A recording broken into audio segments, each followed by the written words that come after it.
Welcome to the Soul Shaman Podcast. My name is Haley Noah, and I'm a modern-day shamanic practitioner, cacao ceremonialist, and soul purpose expert. I believe that the answers to the bigger and smaller life questions are already within you. You just need the right tools to uncover them. That is why in this podcast, I'll share what I call soul shamanism, a blend of shamanism, ancient wisdom, practical tools, and modern spirituality, all to help you connect to your soul so you can discover your purpose and remember your inner wisdom. Whether you are here for clarity, inspiration, or just a spark to guide your next step, I hope that my whispers may guide you. Now let's dive into today's episode. Well, hello. Welcome back to a new episode. And in this episode, I might sound a little bit nasal. This is because I've been having a really bad cold. This flu season has not been kind to me, but I still want to show up in your ear and share something with you. Because in today's episode, I want to share about my experience with ayahuasca. And actually, many people often ask me, Haley, have you ever done ayahuasca? And I realized that I never really shared on any of my platforms my experience with ayahuasca. I did an ayahuasca ceremony 2 years ago, February 2 years ago, but I never came around to actually sharing my experience. And in almost 6 weeks, I will be heading to Peru. And when I tell people about the trip that I'm going to make, many people ask me if I'm going to do an ayahuasca ceremony while I'm in Peru. Well, to already answer that question, no, I am not. But that also makes me really want to share about the experience that I've had and why that also makes that when I'm traveling to Peru, I do not intend on attending any ayahuasca ceremonies. And I do think that it is important to share a little bit more about my experience because I want to say that it was all love and light and that it was really good and beautiful. But I also think that the experience that I had is really one that needs to be shared because ayahuasca is a beautiful plant, and if it is something that is calling you, you should really do it. But it is also really important to do your research before you step into an ayahuasca ceremony, because my experience probably wasn't the safest. And that is why I do want to take this opportunity to share with you how my experience has been. So having said that, let's dive into it. I did my ayahuasca ceremony 2 years ago when I was in Guatemala. I traveled to Guatemala to study cacao, to learn more about sharing cacao with the Mayan wisdom keepers, and that is why I traveled to Guatemala. And honestly, I never really had the intention to do an ayahuasca ceremony. Of course, I've been moving around in the spiritual circles, and it is something that people have been doing, but it never really appealed to me. Doing ayahuasca never appealed to me because, I have the type of body I can drink 4 alcoholic drinks and have a hangover the entire weekend. My body does not really handle substances well. So that is why I always thought that doing an ayahuasca ceremony would never be something for me, because I thought that it was going to be too much for my body because I get bad hangovers. So imagine if after 4 wines, I'm out of it for 2 days. Imagine what could happen after an ayahuasca ceremony. So I always just thought, whatever, this is not for me. And they say that the medicine needs to call you. And I never got called.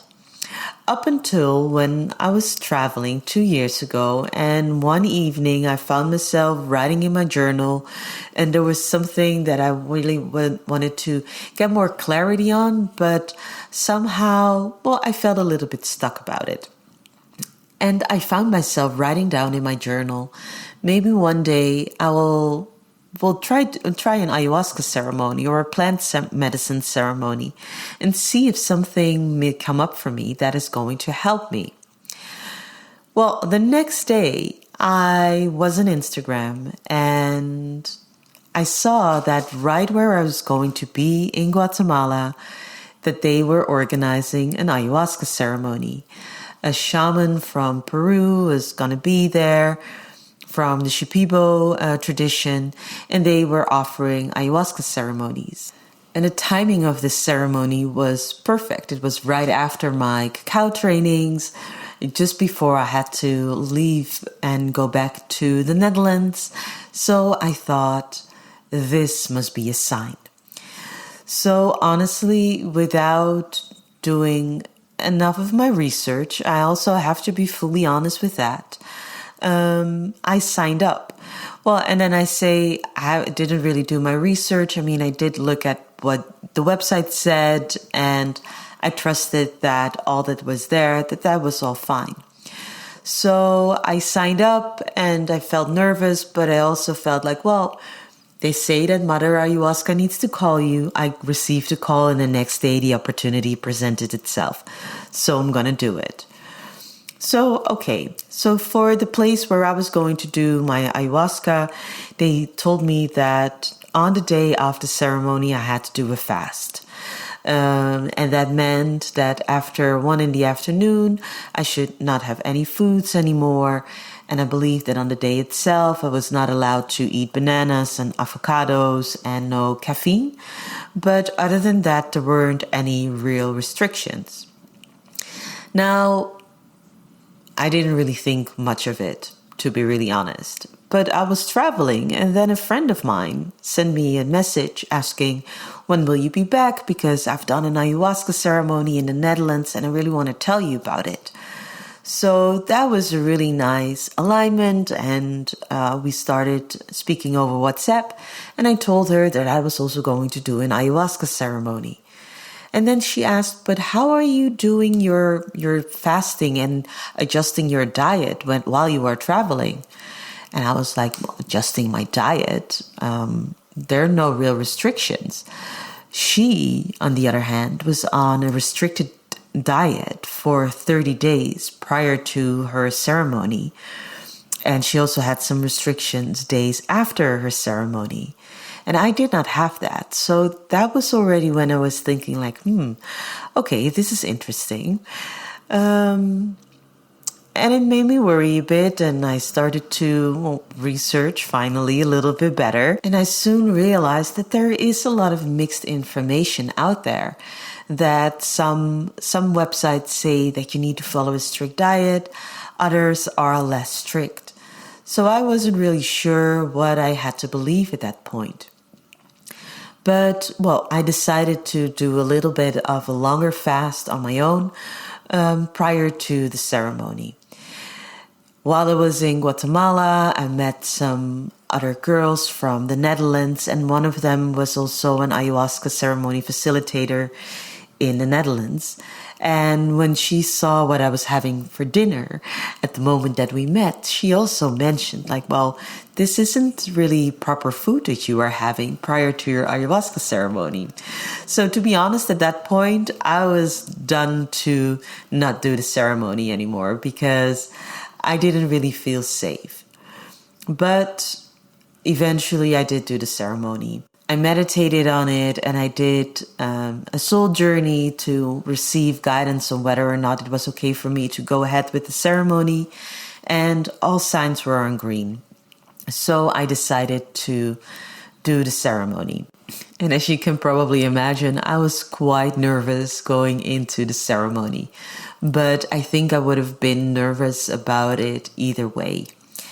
Now, my ceremony started at 8 in the evening, and it was supposed to take until 3 in the morning. Now, when the ceremony started, there wasn't really a lot of an introduction. The shaman came in together with his son, and they were introduced, and soon after, the ayahuasca was poured. I don't remember us being smudged or anything. We just sat on our mattress, and we got some instructions, but not too many. And really soon after, everything started, and we started drinking our ayahuasca. So I do remember being really afraid of purging. I really didn't want to do that. So I was really occupied with that. I guess, just the feeling, the sensation of having to purge is not really anything that I like. Probably more people can relate to that. So I really hope that I didn't have to do that.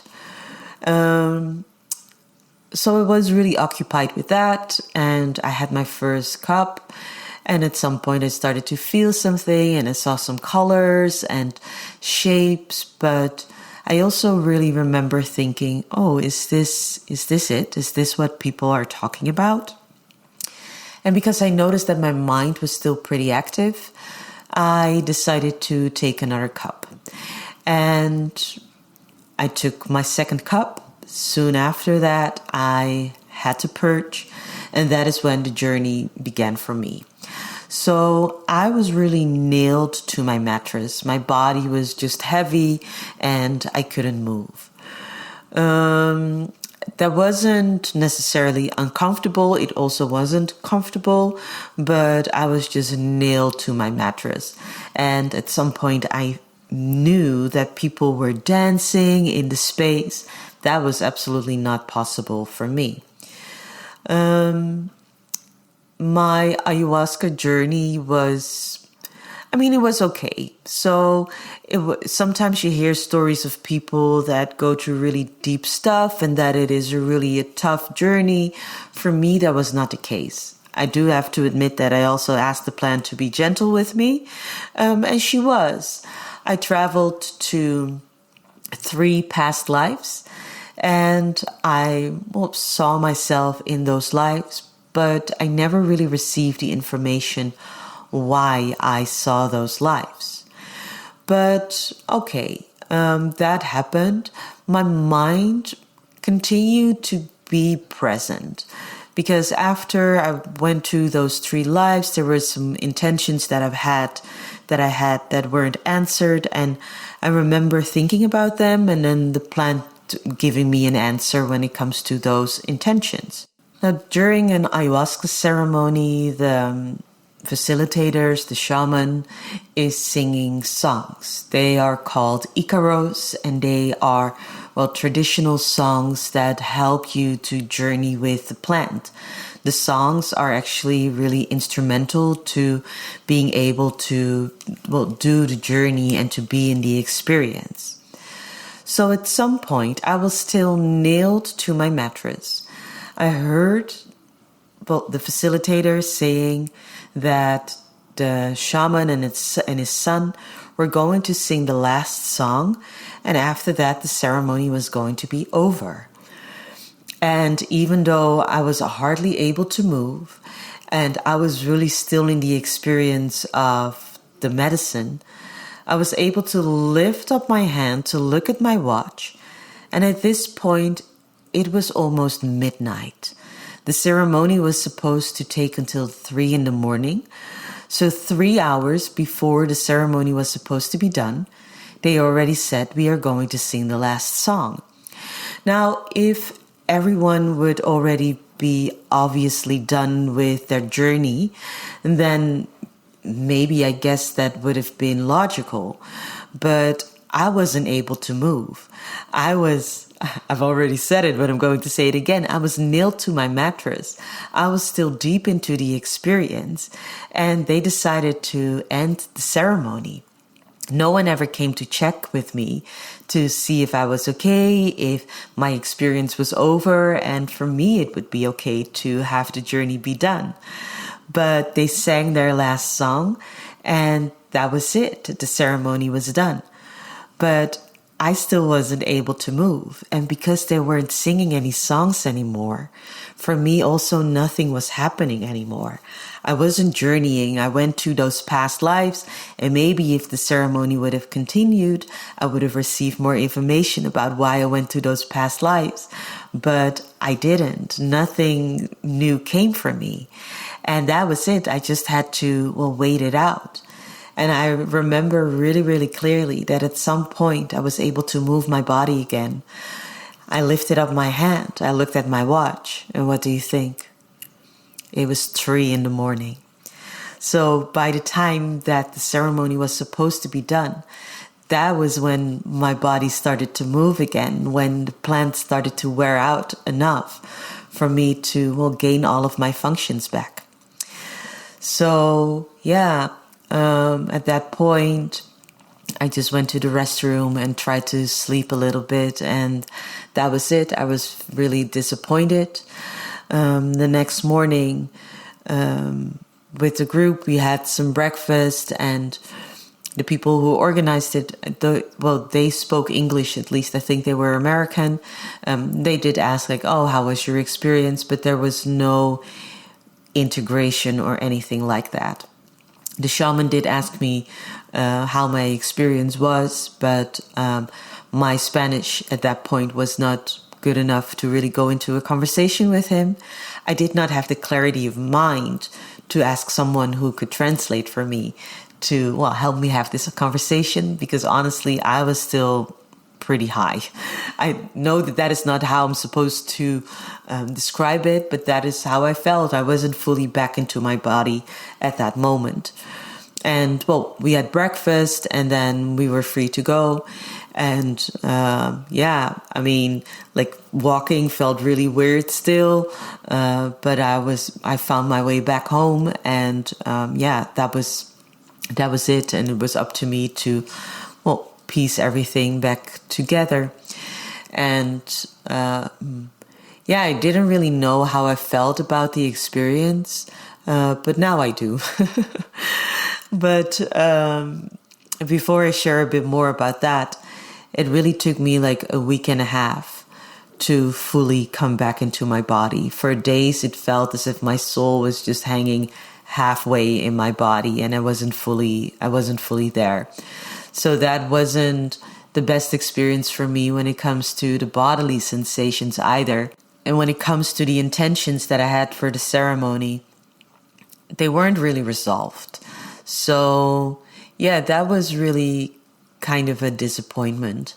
But I don't think that is the worst part. The worst part for me is that I really made a mistake doing my ayahuasca ceremony at the place where I did it, stepping into the experience so unprepared. And that is also not really something for me to not do my research. It was the ceremony was held at one very well-known yoga studio in Guatemala at Lake Atilan. So I guess I just assumed that it would be okay and it would be safe, but I'm not sure if this was the safest experience. No, I do know this wasn't the safest experience. Also because no one ever came to check to see if I was okay when they ended the ceremony. And when it comes to the preparations and the integration, a lot could have been done that was better. And I'm sharing this experience because many people do ask me whether I've ever done ayahuasca and whether I recommend it.